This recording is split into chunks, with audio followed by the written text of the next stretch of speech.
Good morning to all. Today, myself Shifali, Assistant Professor at SSD College Barnala, is going to introduce Coulomb's law of forces under the topic electricity and magnetism.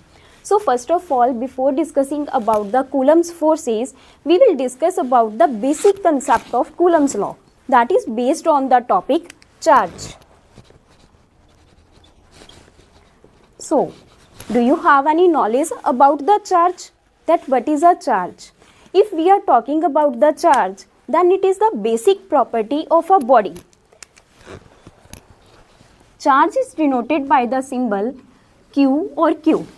We can represent it by using any symbol. So, charge is the additional property of a body which give a rise to the electrostatic forces under the concept of electricity. As we know that if there are only two bodies, suppose A and B, having masses m1 and m2, and the distance of separation between these two bodies from their center we are going to assume that is r. So, according to the masses, here we are talking about the concept of gravitational forces. As we know, the force is directly proportional to the concept of magnitude of the product of two masses. But in case of Coulomb's law, at the place of masses, we are talking about charges. Similarly, we have two bodies A and B, again having charges Q1 and Q2, and R is the distance of separation from their centers. In case of masses, we are talking about the gravitational forces, but in case of Coulomb's law, we are talking about the charges at the places of masses. So, according to Coulomb's law, the amount of force acting between these two bodies A and B varies directly with the product of these two charges, as we are talking about the force in magnitude form. So, if we are talking in the magnitude form, then exactly we can represent it like that. Here also, the force varies inversely with the square of the distance between them. Let's give equation number 1 and equation number 2. So, from equation 1 and 2, we conclude that the force varies directly with Q1 and Q2, that is the product of the two charges, and inversely with the square of the distance between them. So, now if we are going to replace this proportionality sign with equal to, then we need to require a represent constant, that is K.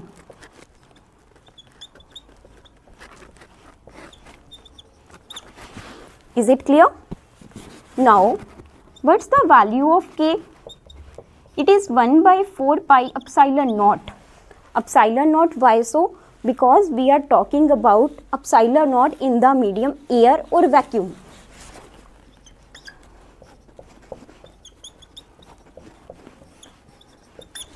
Now, the question arises that what's the value of 1 by epsilon naught? As we know that 4 is a constant, pi is also constant whose value is 3.14, or we can say 22 by 7. 4 is also a constant.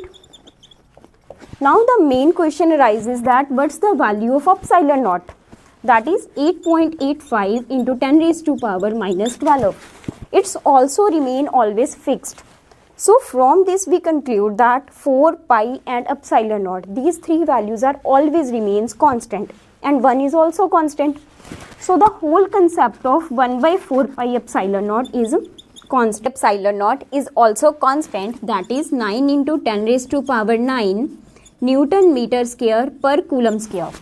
We can represent it like this also, or 9 into 10 raised to power 9 Newton meter square per Coulomb square also. As Coulomb is the unit of charges, here we are considering two charges, that's why Coulomb square. So, after putting the value here, we got the expression of force, and what is that?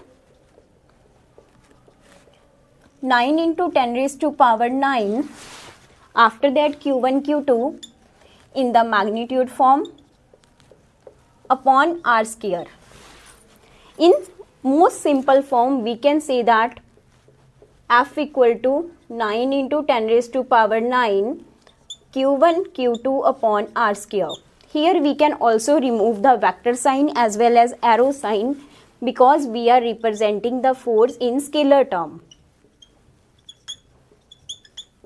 So that's the expression of the Coulomb's law. Or similar way, if we don't want to put the value 1 by 4 pi epsilon naught, then we can write like that 1 by 4 pi epsilon naught Q1 Q2 upon R square. Clear? So here we derive an expression for Coulomb's law under which by the concept of forces. But now it's the concept in scalar form. But we know that force is a vector quantity. So if we want to represent the same concept of that force in the vector form, then we need to apply a vector. But we know that in case of a vector, direction is also required. So we know that here also we need to require a vector. So how we can represent like that? Q1 Q2 upon R square. As Q1 Q2 are the scalar quantities, we can't represent like the vectors. So to represent it in the vector form, we need to put R cap, unit vector, that is the representation of a position vector.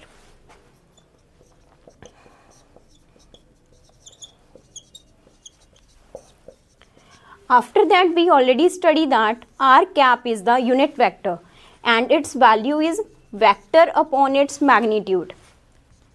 So we can put this value at here and the answer will become R vector upon R vector magnitude. In most simplest form we can again say F vector equal to 1 by 4 pi epsilon naught Q1 Q2 upon R square R vector upon R. Here this is also a scalar quantity and again scalar quantity, but that's a vector quantity because arrow is represented here.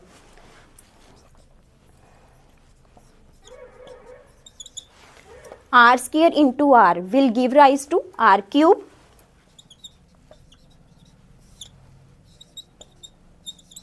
R vector. That's one more expression of the force of under Coulomb's law where we using the concept of charges, but the difference between this one and between this one is that it's a scalar term and here we are talking about the vector form of the Coulomb's law. So what we discuss here, we started with the Coulomb's forces under the concept of electricity and magnetism, as we know that the Coulomb's law is based on the concept of charges. So here we consider two charges Q1 and Q2. The amount of force varies directly with the product of these two charges. That's why we consider the expression. After that we know that if we want to replace the proportionality sign, then we need to introduce a constant.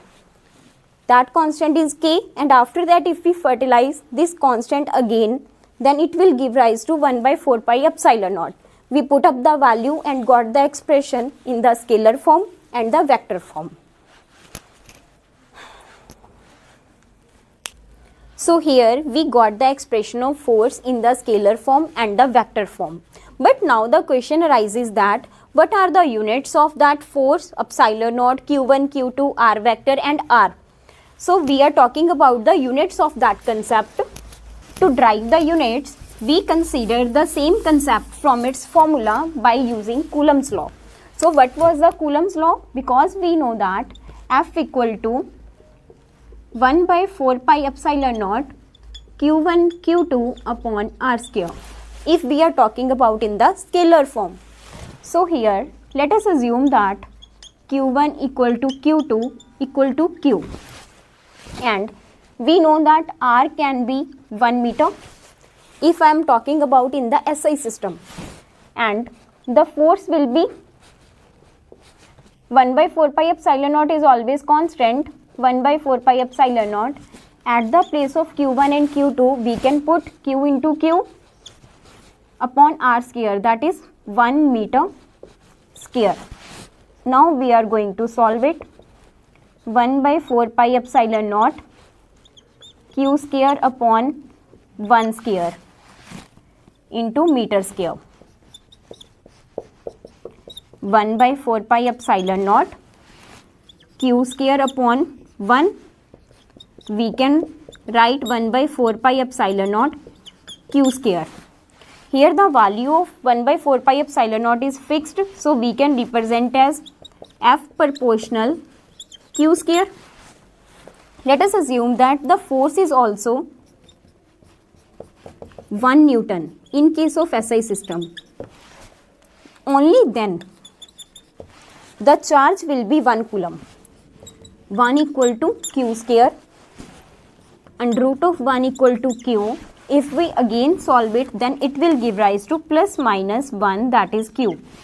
As we know that there are two types of charges, that is positive and negative. So again here we conclude that the charges are of two types, that are positive and negative.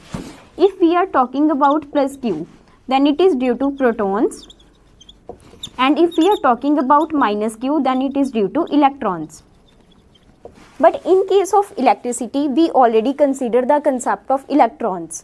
So now the question arises that why electrons are considered at the place of protons.